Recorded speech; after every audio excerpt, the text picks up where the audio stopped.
awesome. Every day, all day. This is how. This is 97.9, the BOX. 97.9 The Box. Good morning, H-Town. Keisha and J-Mac live from your local Houston BMW Center Studios. We got one of our favorite girls on the line right now, J-Mac. The Honorable, the one and only Judge Lina Hidalgo. How are you? Good morning. Doing well. Wonderful day. I'm so glad you called us this morning. I want to talk about this public campaign to promote COVID-19 vaccine participation. Yes, that's right. Look, every one of us has a role to play in this COVID crisis. And especially our communities of color, Black and brown communities, have been hit so hard disproportionately to the percentage of the population that we make up. And so my main message this morning is to remind folks that vaccines are safe and effective. There's a lot of misinformation out there.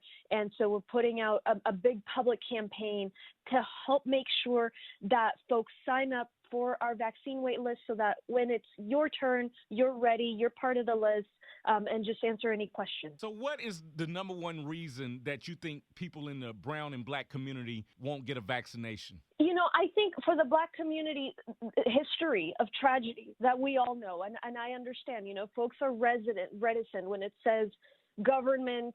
There's a lot of very, very tragic history there. And in the Hispanic community, in both communities, really, you know, misinformation where folks will say, you know, just things that are not true about the vaccine. And so what I want to do is correct the record and enlist the community to help us spread the word. And the point is there are two vaccines right now available, the Moderna vaccine and the Pfizer vaccine. They are 95, 96% effective. Plenty of people have gotten it already, and there is, you know, great results already when it comes to side effects as well. Nothing major across the board. They've gone through all of the approval systems through the FDA, through the different trials. And the most important piece is that in order to move on from COVID, in order to be able to get our economy back at full speed, to enjoy, you know, the things about life, the gatherings that we miss, we need herd immunity.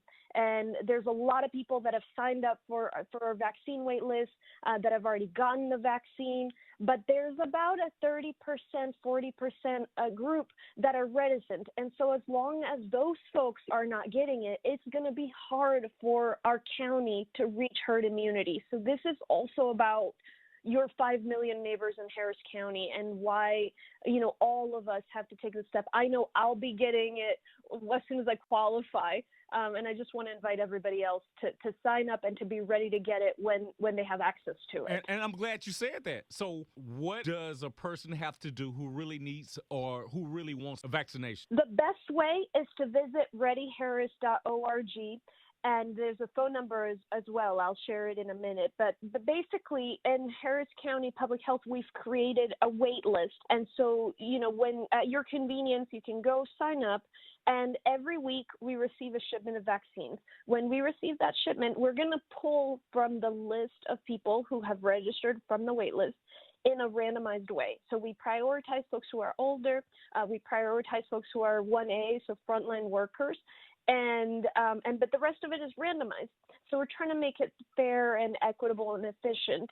And so that's the best way right now. Everybody can sign up for the wait list, whether you are in group 1A, which is frontline workers, or 1B, which is over 65 and certain, you know, conditions that make you more vulnerable to the virus. Only 1A, 1B can get the vaccine, but in the future, as it becomes available to more people, we're going to then pull from the existing wait list. So that's why it's great for everybody to sign up. So visit readyharris.org or 832 927-8787, 832-927-8787. 8787. And on the site, we also have links to different providers in the county. So Harris County Public Health is not the only one. And I get that it's confusing. It's just the way, it was structured from the federal government down to us is very decentralized. But at least we want to, use the system as sufficient and also give folks the information as to other places that might be giving the vaccine. That is good information. Thank you so much, Lina Hidalgo. We appreciate you always calling in and speaking to our listeners. Thank you so much, and stay at it. I know it's tough, but we can do this.